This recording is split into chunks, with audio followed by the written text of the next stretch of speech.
নমস্কার, আপনারা দেখছেন প্রাইম ফোকাস। আমি সৌমেন শুরু করছি আজকের প্রাইম ফোকাস। আজকের প্রাইম ফোকাস আমরা একটা সম্পূর্ণ নতুন বিষয় নিয়ে শুরু করব, একটু নতুন আঙ্গিকে, যদিও বিষয়বস্তুটা 2017 সালে 2017 সালের 1 জুলাই শুরু হয়েছিল এদেশের বুকে জিএসটি, পণ্য এবং পরিষেবা কর। এক দেশ এক কর কাঠামো চালু করতে শুরু হয়েছিল জিএসটি ব্যবস্থা। আজকে 4 বছর কেটে গেল, জিএসটি চালু হয়েছে। কীরকম আছে জিএসটিতে দেশের ব্যবসায়ীরা, কীরকম আছেন জিএসটিতে দেশের সাধারণ মানুষ, আজকে সেই বিষয়ে আমরা আলোচনা করব প্রাইম ফোকাসে। সত্যি কি এটি পণ্য পরিষেবা কর জিএসটি, না আর্থিক বিশ্লেষকদের কেউ কেউ তো একে বলছেন এটা নাকি গব্বর সিং ট্যাক্স? হঠাৎ করে ভারতের মতো এত জনবহুল দেশে চাপিয়ে দেওয়া হলো এইরকম একটি ট্যাক্স কোনো রকম প্রস্তুতি ছাড়াই। এক দেশ এক কর কাঠামো নিয়ে শুরু হয়েছিল জিএসটি বা পণ্য পরিষেবা কর। আর আপনারা জানেন যে প্রাইম ফোকাসে আমরা বিজনেস প্রাইম নিউজের পক্ষ থেকে একটা বিষয়কে ধরে ধরে আমরা ফোকাস করি। আজকে 4 বছর শুরু হয়ে গেছে সেই ভারতের মতো জনবহুল দেশে এক দেশ এক কর কাঠামো বা জিএসটি, বা আর্থিক বিশ্লেষকেরা যাকে রসিকতা করে কেউ কেউ একে বলছেন যে গব্বর সিং ট্যাক্স। সেই বিষয়ে আলোচনা করব। আমাদের সঙ্গে আজকেও আলোচনাতে যথারীতি আমাদের অতিথিরা থাকবেন, রাজনৈতিক বিশ্লেষকরা থাকবেন, রাজনৈতিক নেতারা থাকবেন। কিন্তু সবার আগে যে 4 বছর যে অতিক্রান্ত হয়ে গেল জিএসটি নিয়ে, কেমন আছে জিএসটির হাল, কীভাবেই বা শুরু হয়েছিল এই জিএসটি, আসুন দেখে নিই আজকের বিশেষ। ভারতের পণ্য ও পরিষেবা কর জিএসটি দেখতে দেখতে 4 বছর পূর্ণ করল। স্বাধীনতার পর 2017 সালে 30 জুন মধ্যরাতে পার্লামেন্টের 2 কক্ষে যৌথ অধিবেশনে প্রাক্তন রাষ্ট্রপতি প্রণব মুখোপাধ্যায়ের সভাপতিত্বে পাশ হয় জিএসটি। স্বাধীন ভারতে মধ্যরাত্রে স্বাধীনতার ঘোষণা আর জিএসটি বাদে কখনোই সেন্ট্রাল হলে অধিবেশন ডাকা হয়নি। সেদিক থেকে দেখতে গেলে ভারতের মতো জনবহুল দেশে জিএসটি বিল পাশ করানোটা ছিল নিঃসন্দেহে একটি ব্যতিক্রমী ঘটনা। সেই 2017 থেকে এখনো পর্যন্ত জিএসটি পরিষদের বিভিন্ন বৈঠকে বিভিন্ন রাজ্যের অর্থমন্ত্রীরা প্রায় কয়েকশো সংশোধন এনেছেন। কিন্তু এত বড় দেশে পরোক্ষ কর কাঠামোয় রাতারাতি পরিবর্তনকে আর্থিক বিশ্লেষকদের একাংশ রীতিমতো সার্জিক্যাল স্ট্রাইকের সঙ্গে তুলনা করছেন। কেউ কেউ তো আবার একে কেন্দ্রের গব্বর সিং ট্যাক্স বলেও উল্লেখ করেছেন। অথচ জিএসটির ইতিহাস বলছে আজকে যেটা পণ্য পরিষেবা কর, তার সূচনা হয়েছিল 1986 সালে। রাজীব গান্ধী যখন প্রধানমন্ত্রী ছিলেন তখন অর্থমন্ত্রী বিশ্বনাথ প্রতাপ সিং ভারতীয় পরোক্ষ কর কাঠামোয় সংশোধনের চেষ্টা করেন। এরপর দিল্লির পার্লামেন্ট স্ট্রিটে একের পর এক সরকার এসেছে, সরকার গিয়েওছে। জিএসটিও সঙ্গে সঙ্গে চলেছে, কখনো দ্রুত গতিতে, কখনো ধীর গতিতে। এরপর অটল বিহারী বাজপেয়ীর জমানায়, পিভি নরসিংহ রাওয়ের জমানায়, মনমোহন সিংয়ের জমানায় একটু একটু করে এগোতে থাকে ভারতের প্রস্তাবিত পণ্য পরিষেবা কর আইন। শেষ পর্যন্ত 2017 সালে প্রধানমন্ত্রী নরেন্দ্র মোদীর নেতৃত্বে সংসদে পাশ হয় এই পণ্য পরিষেবা আইন।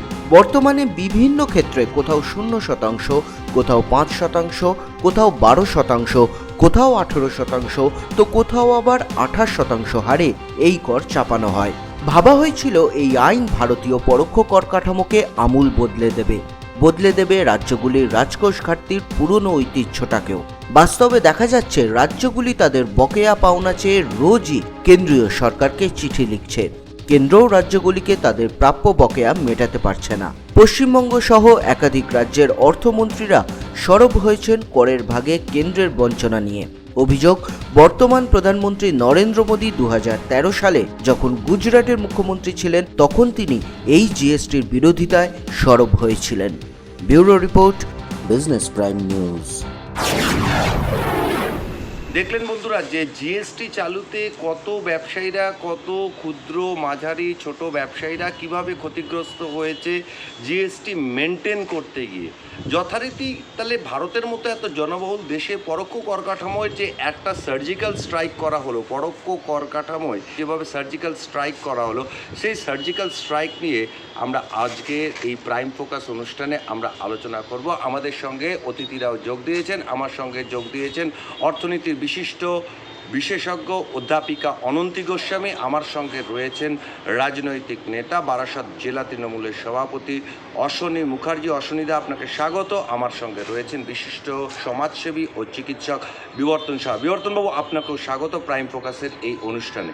আজকে প্রাইম ফোকাসের এই অনুষ্ঠানে আমরা আপনাদের সামনে চারটি প্রশ্ন তুলে ধরব, দর্শকদের মনের কথা, ব্যবসায়ীদের মনের কথা। আজকে যে এক দেশ এক কর কাঠামো চালু হলো 2017 সালের 1 জুলাই থেকে, তারপরেও রাজ্যগুলির অভিযোগ মিটছে না কেন, শুনবো অধ্যাপিকা অনন্তি গোস্বামীর কাছ থেকে। দিদি, ঠিক কীভাবে দেখছেন আজকের এই বিষয়টা? জিএসটি মানে হচ্ছে goods and service tax. Goods and service tax হচ্ছে একটা ইনডিরেক্ট ট্যাক্স, যেটা দেশের ক্ষেত্রে এখন চালু রয়েছে জিএসটি।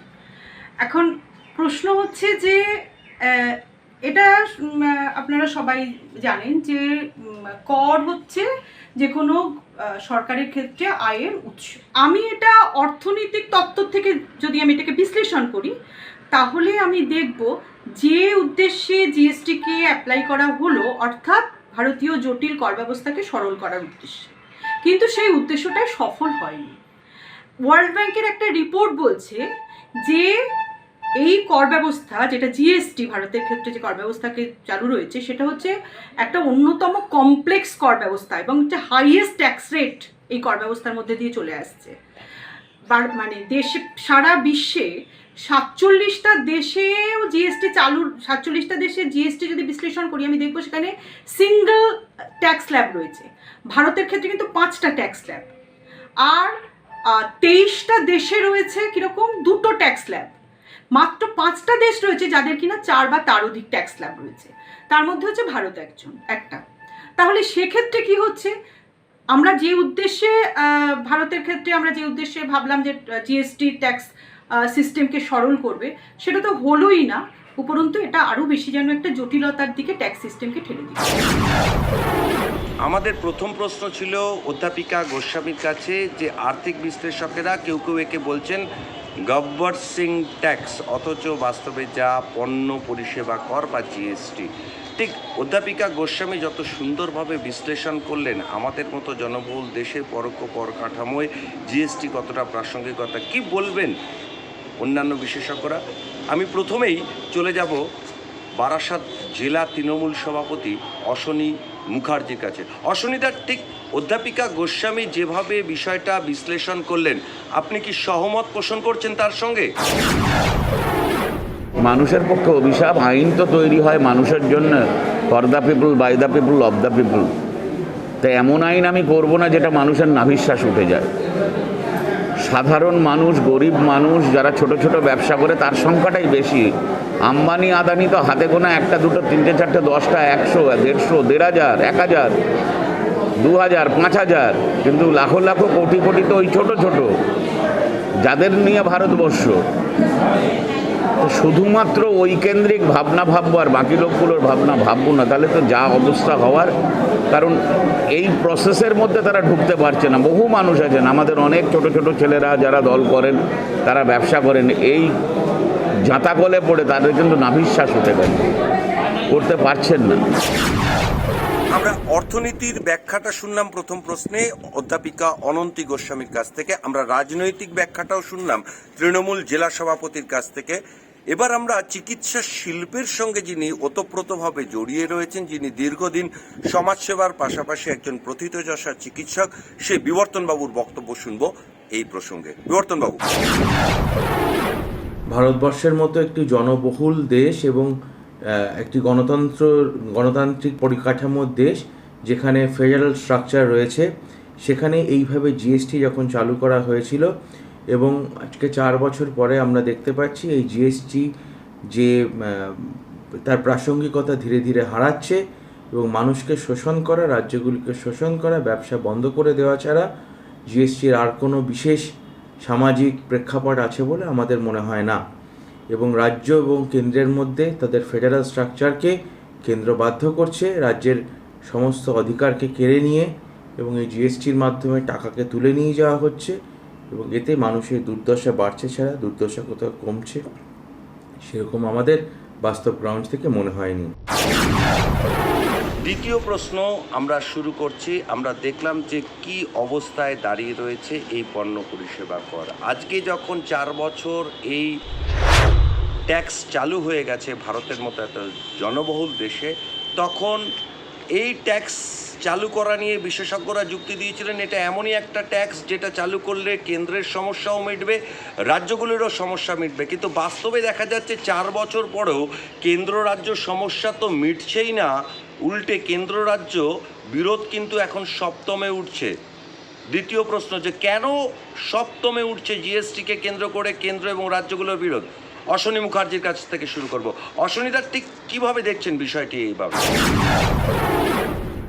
হ্যাঁ, একদমই বঞ্চিত রয়েছে। চিফ মিনিস্টার তো বারবার বলছেন, আমাদের আগের ফাইন্যান্স মিনিস্টার বারবার বলতেন, বারবার চিঠি পাঠাতেন, কিন্তু যার কাছে পাঠাচ্ছেন তিনি যদি সদুত্তর না দেন তাহলে কার কাছে আপনি বলবেন? এরপর তো তাহলে কোর্টে যেতে হবে যে আমরা পাচ্ছি না, এছাড়া তার কোনো রাস্তা থাকছে না।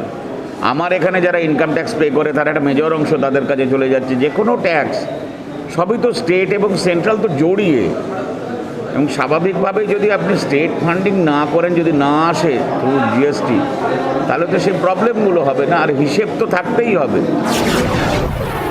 অশ্বনীদা যে উত্তরটা দিলেন সেই উত্তরের সঙ্গে বিবর্তনবাবু সহমত পোষণ করবেন কিনা আমরা জানি না, কিন্তু দেখা যাচ্ছে অশ্বনীদা কিন্তু আগাগোড়া এই আলোচনায় একটা কথা বলছেন যে কেন্দ্রীয় সরকার ইচ্ছে করে ছোট ব্যবসায়ীদের স্বার্থকে জলাঞ্জলি দিয়ে রাজ্যগুলোর উপর একটা রাজনীতি করার জন্য এমনই একটা কর কাঠামোকে নাকি বাস্তবায়িত করেছেন বা বাস্তবে প্রয়োগ করেছেন। বিবর্তনবাবু, আপনি কি সহমত পোষণ করছেন অশ্বনীদার সঙ্গে? ঠিক কী বলবেন অশ্বনীদার প্রশ্নের? যে প্রশ্ন আমরা অশ্বনীদাকে করেছিলাম তার উত্তর কি আপনিও কি সহমত? কি বলবেন আপনি? একেবারেই ঠিক কথা, যে জিএসটি কেন্দ্রের হাতে একটি অস্ত্র, যা দিয়ে সে রাজ্যগুলিকে আরও বেশি পেশিত করছে এবং আরও বেশি তাদেরকে তাদের আর্থিক ভাণ্ডারকে সংকুচিত করে দিচ্ছে। দীর্ঘদিনের যে তাদের যে বকেয়া টাকাগুলি রয়েছে সেই টাকাগুলি তারা দেয় না, এবং এরপরেও রাজ্যের কোষাগারে আঘাত হয়। এবং আজকে যখন রাজ্যগুলি বিভিন্ন বন্যা থেকে আরম্ভ করে বিভিন্ন প্রাকৃতিক দুর্যোগের যে লড়াই করতে যায়, সেখানে রাজ্যের আর্থিক কোষাগারে ঘাটতি পড়ে, তাদের যা চাহিদা কেন্দ্রের কাছে তার কিয়দাংশ পশ্চিমবঙ্গের মতন রাজ্য পায় না, এবং জিএসটি ব্যবস্থা ভারতবর্ষের অর্থনীতিকে এগিয়ে নিয়ে যাওয়ার পরিবর্তে আরও পিছিয়ে নিয়ে গেছে বলে আমাদের মনে হয়। আমরা দেখলাম যে দ্বিতীয় প্রশ্নে কেন্দ্র রাজ্য বিরোধ সম্পর্কে কিন্তু দুই বক্তাই কিন্তু সহমত পোষণ করেছেন যে না, নিছকই রাজনীতির জন্য বা রাজ্যগুলির সঙ্গে একটা বৈরিতার জন্যই কেন্দ্রীয় সরকার জিএসটির আড়ালে এই নতুন ধরনের ট্যাক্স, জিএসটির নামে এই নতুন ধরনের ট্যাক্স ইমপ্লিমেন্ট করেছেন যাতে রাজ্যগুলিকে আরও দমিয়ে রাখা যায়। কি বলবেন? এটা তো রাজনীতিক ব্যক্তিরা রাজনীতির উত্তর দিলেন, কিন্তু একজন চিকিৎসক, একজন সমাজসেবী হিসেবে সমাজসেবীর উত্তর দিয়েছেন, কিন্তু অর্থনৈতিক ব্যাখ্যাটা ঠিক কোন জায়গায় দাঁড়িয়ে রয়েছে? অর্থনীতির ব্যাখ্যাটা কি আছে এই দ্বিতীয় প্রশ্নে? আমাদের দ্বিতীয় প্রশ্ন ছিল রাজ্যগুলোর সঙ্গে কেন্দ্রের এত বিরোধ কেন? কি বলছেন অনন্তি গোস্বামী? আমরা অনন্তিদির উত্তর শোনাব। জিএসটি নিয়ে কেন্দ্র রাজ্যের সংঘাত। এখন কেন্দ্র রাজ্যের সাথে সবসময় কিন্তু একটা এই ইস্যুতে সংঘাত সবসময় একটা লেগেই থাকে, মানে আই মিন যেটাকে আর কি বলা হয় যে রাজস্ব ইস্যুতে আর কি, রাজস্ব নীতি নিয়ে একটা সংঘাত সবসময় লেগেই থাকে। আর জিএসটি সেটা যেন আরও বেশি বাড়িয়ে তুলেছে। আসলে যখন জিএসটি চালু হলো তখন সংবিধানের 101তম অ্যামেন্ডমেন্টের মধ্যে দিয়ে জিএসটি চালু করা হলো, এবং সেখানে কিন্তু কেন্দ্র রাজ্যগুলোকে অ্যাসিওরেন্স দিয়েছিল যদি কোনো কারণে তারা মানে নির্ধারিত মাত্রায় জিএসটি তারা না তুলতে পারে তাহলে কিন্তু কেন্দ্র তাদেরকে সে ব্যাপারে ক্ষতিপূরণ দিয়ে সাহায্য করবে। কিন্তু আজকে কেন্দ্র সেটা অস্বীকার করছে। কেন্দ্র বলছে যে না, আমরা ক্ষতিপূরণ, কারণ তারাই জিএসটি তুলতে পারছে না, সেজন্য তারা বলছে যে যে ফান্ডটা তারা তৈরি করেছিল জিএসটি দেওয়ার জন্য, রাজ্যগুলোকে কম ক্ষতিপূরণ দেওয়ার জন্য, সেই ফান্ড থেকে তারা টাকা দিতে পারছে না। আর কোভিড পরিস্থিতির জন্য তারা অ্যাক্ট অফ গড এই সমস্ত নানা রকম বাহানা দিয়ে তারা সেই ক্ষতিপূরণ দিতে অস্বীকার করছে। এখন প্রায় 81,000 কোটি টাকা এখন রাজ্যগুলো পাবে কেন্দ্রের কাছ থেকে ক্ষতিপূরণ বাবদ। সেই ক্ষতিপূরণ যদি না পায় স্বভাবতই কি হবে, সেটা তো বিরোধ তৈরি হবে এবং এই বিরোধ আরও বাড়তে থাকবে, আরও তিক্ততা তৈরি হবে, এটা বলাই বাহুল্য। দ্বিতীয় প্রশ্নেও দর্শকরা আপনারা শুনলেন যে জিএসটি আদতে কি বিষয়ের জন্য এটা তৈরি হয়েছিল, এবং আমরা দেখেছিলাম যে বিশ্বনাথ প্রতাপ সিং, রাজীব গান্ধী মন্ত্রিসভার যিনি অর্থমন্ত্রী ছিলেন, বিশ্বনাথ প্রতাপ সিংয়ের সময় থেকেই কিন্তু ভারতে প্রত্যক্ষ কর কাঠামোয় সংশোধনের প্রক্রিয়াটা শুরু হয়েছিল এবং সেটা সমাপ্ত হয় নরেন্দ্র মোদী জামানায়। নরেন্দ্র মোদী প্রধানমন্ত্রী থাকাকালীন এই কিন্তু বিষয়টি বাস্তবে পার্লামেন্টে পাশ করানো হয়।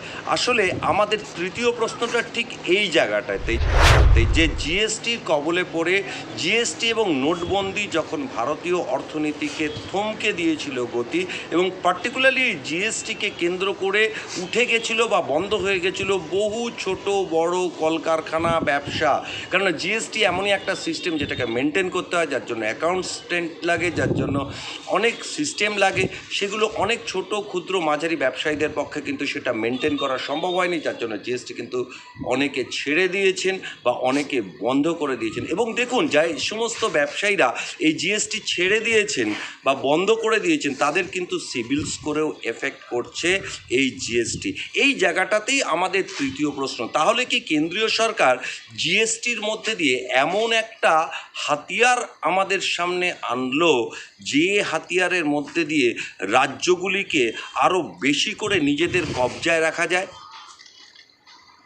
কেন্দ্রীয় সরকার কি জিএসটির মধ্যে দিয়ে এই যুক্তরাষ্ট্রীয় কাঠামোটাকে বাইপাস করার চেষ্টা করছেন? রাজ্যগুলিকে কি আরও করায়ত্ত করার চেষ্টা করছেন? কি বলবেন? এর উত্তর আমরা প্রথমেই শুনবো এবার ডক্টর বিবর্তন সাহার কাছ থেকে। এক দেশ ও এক কর ব্যবস্থার জন্য চালু হয়েছিল জিএসটি 2017 সালের 1 জুলাই, কিন্তু আজকে 4 বছরের মাথায় রাজ্যগুলি তার প্রাপ্য অর্থ পাচ্ছে না। প্রত্যেকটি রাজ্য সরকার এবং বিশেষ করে পশ্চিমবঙ্গের হিউজ বকেয়া, প্রচুর বকেয়া জিএসটির কাছে, জিএসটি কাউন্সিলের কাছে, কেন্দ্রীয় সরকারের কাছে। রাজ্যের কাছ থেকে ট্যাক্স উঠিয়ে নিয়ে কেন্দ্রীয় সরকার চলে যাচ্ছে, রাজ্য তার বকেয়া পাচ্ছে না, রাজ্যের অর্থনীতি দুর্বল হয়ে যাচ্ছে। জিএসটির মাধ্যমে অধিগৃহীত ট্যাক্স কেন্দ্রীয় সরকার বিভিন্ন রকমভাবে খরচা করছেন এবং আমাদের সন্দেহ এই বিপুল পরিমাণ টাকা যা তারা রাজ্যের ওপর থেকে তুলে নিয়ে যাচ্ছেন, সেগুলো তারা তাদের ভোট যন্ত্র এবং ভোট মেশিনারিতে খরচা করছেন, এবং এইভাবে রাজ্য তার রোজগার হারাচ্ছে এবং কেন্দ্রীয় সরকার সেই টাকাকে একদম স্পঞ্জ আউট করে নিয়ে বেরিয়ে রাজ্যকে দেউলিয়া করে দিচ্ছে। বিবর্তন সাহা পরিষ্কারভাবে জানাচ্ছেন যে জিএসটি হলো সেই অস্ত্র, যেই অস্ত্রের মধ্যে দিয়ে কেন্দ্রীয় সরকার রাজ্যগুলিকে আরও বেশি করে নিজেদের আয়ত্তে রাখার চেষ্টা করছেন। কিন্তু এটা তার অভিজ্ঞতা হতে পারে।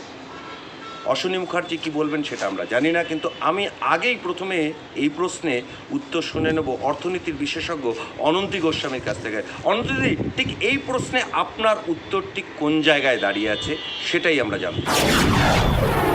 আসলে জিএসটি হলো সরলীকৃত সুষম কর ব্যবস্থার নামে রাজ্যের যে স্বাধিকার, তার অর্থনৈতিক যে অধিকার আছে তার উপর কিন্তু একটা কুঠারাঘাত। হ্যাঁ, আমাদের দেশে কর ব্যবস্থা যা ছিল সেটা নিঃসন্দেহে জটিল ছিল, এটা নিয়ে কোনো কথা হবে না, এটা অবশ্যই জটিল ছিল। রাজ্যের রাজস্বের ক্ষেত্রে একমাত্র উৎস ছিল বিক্রয় কর। সে রাজ্যগুলো কি করতো, তাদের সামর্থ্য, চাহিদা, আদর্শগত প্রবণতা অনুযায়ী তারা কর সংগ্রহ করতো, বিক্রয় কর সংগ্রহ করতো, তারা সেভাবে ব্যবস্থাটা চালু ছিল। এবং কি হতো, 29টা রাজ্যে 29 রকমের কর ব্যবস্থা, বিক্রয় কর ব্যবস্থা চালু ছিল। আর মজাটা হচ্ছে এখানেই কিন্তু কর্পোরেট পুঁজির আপত্তি। কর্পোরেট পুঁজি কিন্তু চাইতো ভারতীয় বাজারে একটা সুষম সুষম বাজার, একটা মসৃণ বাজার, এবং কর্পোরেট চাহিদা মেটাতে গিয়েই কিন্তু আজকে এই জিএসটির যে ইমপ্লিমেন্টেশন যেটা হয়েছে, জিএসটি চালু হয়েছে কিন্তু কর্পোরেট চাহিদা মেটাতে, কর্পোরেট পুঁজির চাহিদা মেটাতে গিয়ে। আর ব্যাপারটা হচ্ছে যে পশ্চিমবঙ্গের ক্ষেত্রে যে জায়গাটা হলো সেটা হচ্ছে যে মোদী সরকার ক্ষমতায় আসার পরে জিএসটি চালু করা হলো। এখন সেই সময় কিন্তু যে সংসদে যে জিএসটি চালু হয়ে গেল, সেখানে কোনো বিল পাস হয়ে গেল, কোনো অসুবিধে হলো না। কিন্তু রাজ্যসভায় সংখ্যাগরিষ্ঠতার মোদী সরকারের সেভাবে ছিল না। সে সময় কিন্তু তৃণমূল কংগ্রেস যদি সাপোর্ট না করতো তখন কিন্তু সেই বিল পাসের ক্ষেত্রে কিন্তু মোদী সরকারের একটা সমস্যা দেখা দিত, কিন্তু তৃণমূল সরকার সেখানে সাপোর্ট করেছে। কিন্তু আজকে কি হচ্ছে, আজকে অন্য রাজ্যগুলোর মতো এই জিএসটি কিন্তু তৃণমূল কংগ্রেসেরও গলার কাঁটা হয়ে দাঁড়িয়েছে। হ্যাঁ, এই ক্ষতিপূরণ বাবদ পশ্চিমবঙ্গ প্রচুর টাকার থেকে বঞ্চিত হয়ে আছে। আর আজকে করোনা পরিস্থিতি, তার সাথে ধরো এই যে আমফানের যে নানা রকম সমস্যা তৈরি হয়েছিল, সব নিয়ে কিন্তু রাজ্য জেরবার হয়ে আছে। সেক্ষেত্রে বঞ্চনার কথা তো নিশ্চয়ইভাবে বলা যায় যে ভীষণভাবেই রাজ্যগুলো বঞ্চিত হচ্ছে। তৃতীয় প্রশ্নটা আর আপনাকে নতুন করে করছি না অশ্বিনীদা, ঠিক কিভাবে দেখছেন, এটা কি সত্যিই কি কেন্দ্র একটা অস্ত্র হিসাবে রাজ্যগুলিকে নিয়ন্ত্রণ করার অস্ত্র হিসাবে ব্যবহার করছে? কি বলবেন আপনি? দেখুন, বিষয়টা এমনই, মানে ফেডারেল স্ট্রাকচার তো, কেন্দ্র এবং রাজ্যের অধিকার, কেন্দ্রের অধিকার, এ নিয়ে আমাদের অনেক ডেফিনিশন আছে, অনেক বিস্তার আছে। তথাপি সহনশীলতার সঙ্গে যদি আপনি গুরুত্ব দিয়ে রাজ্য সরকারগুলোর কথা না শোনেন, এবং আমার বারবার মনে পড়ে এখনকার প্রধানমন্ত্রীর কথাটা, আমাদের প্রাক্তন পশ্চিমবাংলার মুখ্যমন্ত্রীর একটা দাম্ভিকতা ছিল, আমরা কত 224 না 30 কত একটা, ওরা তো 80।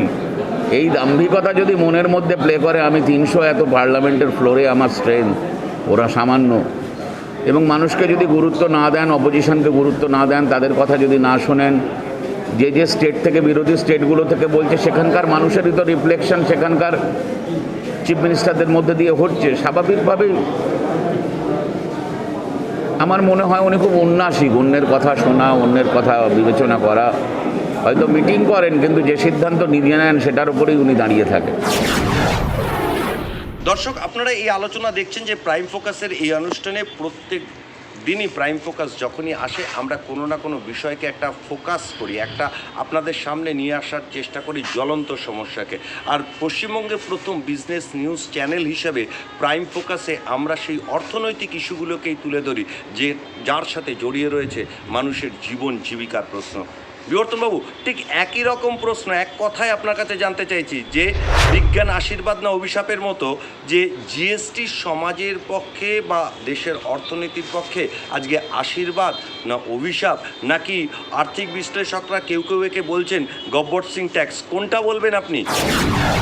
ও মাঝারি ব্যবসায়ী যে উঠে গেছে এবং বন্ধ হয়ে গেছে, এটি একদম বাস্তব ঘটনা। একটি জিএসটি ফাইল মেনটেন করতে গেলে শুধুমাত্র চার্টার্ড অ্যাকাউন্টেন্টকে যে পরিমাণ টাকা দিতে হয় এবং যেভাবে রিটার্ন সাবমিট করতে হয় প্রত্যেক বছর, যতবার যেগুলো করতে হয়, ছোট বা মাঝারি ব্যবসায়ীর পক্ষে সেগুলো অসম্ভব। এগুলি শুধুমাত্র ব্যবসাকে সংকোচন করেছে, ব্যবসা বৃদ্ধি করতে কোনোভাবে সাহায্য করেনি। জিএসটি শুধুমাত্র পরিকাঠামো মেনটেন করবার জন্য যে খরচা, তা ভারতবর্ষের মিডিয়াম এবং স্মল স্কেল ইন্ডাস্ট্রিজগুলির পক্ষে দেওয়া সম্ভব নয়। এগুলি শুধুমাত্র বড় বড় পুঁজিপতিদের সাহায্যের জন্য ব্যবহার করা হয়েছে এবং এতে সাধারণ মানুষ, সাধারণ ব্যবসায়ী, রাজ্যগুলির কোনো উপকার হয়েছে বলে আমরা মনে করি না। আসলে দেশ বা সমাজ সব কিছুই কেন্দ্র করে কিন্তু মানব সম্পদকে নিয়ে। মানব সম্পদে যদি আজকে সংকটের মুখে দাঁড়িয়ে থাকবে, তাহলে কোথায় থাকবে দেশ, কোথায় থাকবে দেশের অর্থনীতি, কোথায় থাকবে সমাজনীতি? কি বলবেন অশ্বিনীদা, একজন রাজনৈতিক ব্যক্তিত্ব হিসেবে আপনি এটাকে, জিএসটিকে সমাজের পক্ষে বা অর্থনীতির পক্ষে আশীর্বাদ না অভিশাপ, কি বলবেন? কি আর বলবো, যারা রাজ্য চালাচ্ছেন তারা বুঝতে পারছেন হাড়ে হাড়ে কী ধরনের প্রধানমন্ত্রীর আওতায় তারা পড়েছে। এবং এটা অদ্ভুত একটা তুগলকি কাণ্ড। যবে থেকে উনি ভারতবর্ষের ক্ষমতায় এলেন, এর আগেও তো অনেক প্রধানমন্ত্রী দেখেছি আমরা, ইন্দিরা গান্ধীকে দেখেছি, রাজীব গান্ধীকে দেখেছি, চন্দ্রশেখর সিংকে দেখেছি, নরসিমহা রাওকে দেখেছি, হালফিল আমরা মনমোহন সিংকে দেখেছি। কিন্তু এই ধরনের প্রধানমন্ত্রী সারা ভারতবর্ষের মানুষ পরিলক্ষিত করেনি। শুধুমাত্র স্টান্টবাজি, চমক, বড় বড় বিশ্লেষণ, মন কি বাত, আজ অবধি খোলামেলা জায়গায় আপনাদেরও মিট করলেন না, মন কি বাত করলেন আড়ালে অভ্যন্তরে, কারুর সামনাসামনি ফেস করেন না, এ ওর পক্ষেই সম্ভব। এই ইতিহাসে আমরা মোহাম্মদ বিন তুগলক পড়েছিলাম, তারপরে এই প্রথম আরেকজনকে দেখলাম, অদ্ভুত লোক। আজকে প্রাইম ফোকাসের এই অনুষ্ঠানে আমরা অর্থনীতির একটা কোর বিষয় নিয়ে আলোচনা করছি, যে জিএসটি, যেটা পণ্য পরিষেবা কর নামে আমরা সবাই জানি। আমরা সবাই দৈনন্দিন জীবনে কোনো না কোনোভাবে অর্থনৈতিক ট্রানজ্যাকশনের সঙ্গে জড়িয়ে আছি, আমাদের জীবনের প্রতিটা ক্ষেত্রেই জড়িয়ে আছে কোনো না কোনো ট্রানজ্যাকশন। আর জিএসটি হলো সেই ট্রানজ্যাকশনেরই একটা ধাপ। প্রতিটা ধাপেই আপনাকে জিএসটি পে করতে হবে, যা আলটিমেটলি গিয়ে পড়ে ক্রেতাদের উপর, বিক্রেতাদের উপর এবং উৎপাদকদের উপর। এই জিএসটি চক্করে পড়ে কিন্তু বহু ব্যবসা উঠে গিয়েছে বা বন্ধ হয়ে গেছে। অথচ জিএসটি পূর্ববর্তী সময় যখন ভারতে ভ্যাট ব্যবস্থা চালু ছিল, তখনও কিন্তু ব্যবসার হাল এতটা মন্দায় ফেস করেনি, ব্যবসা কখনো এতটা মন্দা দেখেনি। কিন্তু জিএসটির কবলে পড়ে আর নোটবন্দিতে বহু ব্যবসা কিন্তু উঠে গিয়েছে বা বন্ধ হয়ে গেছে। আজকে সেই ঘুরিয়ে ফিরিয়ে সেই পুরনো প্রশ্নটাই করতে হচ্ছে। যেমন আমাদের ছোটোবেলায় পড়াশোনায় দেওয়া হতো যে বিজ্ঞান আশীর্বাদ না অভিশাপ, তাহলে জিএসটি কি আদতে ভারতীয় অর্থনীতিতে আশীর্বাদ না অভিশাপ? কি বলবেন অনন্তিদি? এবার ক্ষুদ্র ও মাঝারি ব্যবসার উপর জিএসটির কী ধরনের প্রভাব পড়েছে যদি বিশ্লেষণ করতে যাই, তো প্রথমে আমরা বলতে পারি যে ক্ষুদ্র মাঝারি ব্যবসা কিন্তু ভারতীয় অর্থনীতির একটা চালিকা শক্তি। হ্যাঁ, এখান থেকে মানে ক্ষুদ্র মাঝারি ব্যবসা প্রায় 3 মিলিয়ন ক্ষুদ্র মাঝারি ব্যবসায়ীকে আমরা যদি স্ট্যাটিস্টিক্যালি যেটুকুনি আমাদের কাছে অ্যাভেলেবল ডেটা আছে দেখি, আমরা 3 মিলিয়ন ক্ষুদ্র মাঝারি ব্যবসায়ী রয়েছে। হ্যাঁ, আর সেখানে আমরা দেখতে পাই প্রায় ইন্ডাস্ট্রিয়াল আউটপুটের প্রায় 50% হচ্ছে এই ক্ষুদ্র মাঝারি ব্যবসা থেকে প্রোডাকশন হয়। 42% এক্সপোর্টের এই ক্ষুদ্র মাঝারি ব্যবসা থেকে 42% এক্সপোর্ট করি আমরা। ন্যাচারালি এমপ্লয়মেন্ট জেনারেশনও সেইভাবে হয় সেই ক্ষুদ্র মাঝারি ব্যবসায়। কিন্তু দেখা যাচ্ছে যে আফটার ইম্পোজিশন অফ জিএসটি সেখানে একটা স্ট্যাটিস্টিক্স যদি আমরা রাখি, সেখানে দেখব যে 2,30,000-এর মতো প্রায় ক্ষুদ্র মাঝারি ব্যবসা কিন্তু বন্ধ হয়ে গেছে। হ্যাঁ, আর 1000-এর মধ্যে প্রায় 100 জন আনএমপ্লয়েড হয়েছে ডিউ টু দিস রিজন। তাহলে এটা কতটা খারাপ একটা এফেক্ট তৈরি করছে। তো এই জায়গাগুলো যদি আমরা দেখি, তাহলে কিন্তু ক্ষুদ্র মাঝারি ব্যবসায়ীরা সত্যি সত্যি খুব সমস্যার মধ্যে পড়ে গেছে জিএসটির জন্য। আর আমরা তো এটা তাত্ত্বিক বিশ্লেষণের সমস্যাটা বলছি, মানে তাদের প্রাত্যহিক যে ডিলিংসের জন্য তাদের কী ধরনের সমস্যা ফেস করতে হয়, সেগুলো কিন্তু তাদের হয়তো সেটা আরও বেশি ভয়াবহ, যে জন্য আজকে এত ক্ষুদ্র মাঝারি ব্যবসা আজকে বন্ধ হয়েছে। দর্শক, আপনারা দেখলেন প্রাইম ফোকাসের এই অনুষ্ঠানে। আগের অনুষ্ঠানগুলোর মতো, আগের পর্বগুলোর মতো আমরা আরও পর্ব আগামীতে আপনাদের সামনে নিয়ে আসবো। তাই জিএসটির এই সামগ্রিক আলোচনা থেকে আমরা আজকে আমাদের যে সমস্ত প্যানেলিস্টরা, অতিথিরা যে আলোচনা করলেন, একটা কথা কিন্তু আমরা পরিষ্কারভাবে বুঝতে পারলাম যে আমরা সেই সমস্ত কর কাঠামোয় সংশোধন চাই যে কর কাঠামোয় মানুষ সুখী থাকবে, মানুষের সুখের পরিমাপ করা থাকবে। যে কর কাঠামোয় মানুষ সুখী হচ্ছে না, যে কর কাঠামোয় কলকারখানা, হাজারো কলকারখানা, ছোট ব্যবসা বন্ধ হয়ে যাচ্ছে, সেই কর কাঠামোর যৌক্তিকতা নিয়েই কিন্তু আজকে প্রশ্ন উঠতে শুরু করেছে। তাও 2017 সাল থেকে যে কর কাঠামো শুরু হয়েছিল, এক দেশ এক কর, আজকে কিন্তু 2021-এ দাঁড়িয়ে কিন্তু তা নিয়ে কিন্তু প্রশ্ন উঠেই গেল। আজকের প্রাইম ফোকাস অনুষ্ঠান এখানেই শেষ করলাম। আপনারা সঙ্গে থাকুন, দেখতে থাকুন, প্রতি মুহূর্তের আপডেটের জন্য, জীবনের খবরের জন্য, জীবিকার খবরের জন্য দেখতে থাকুন, সঙ্গে থাকুন। বিজনেস প্রাইম নিউজ, জীবন হোক অর্থবহ।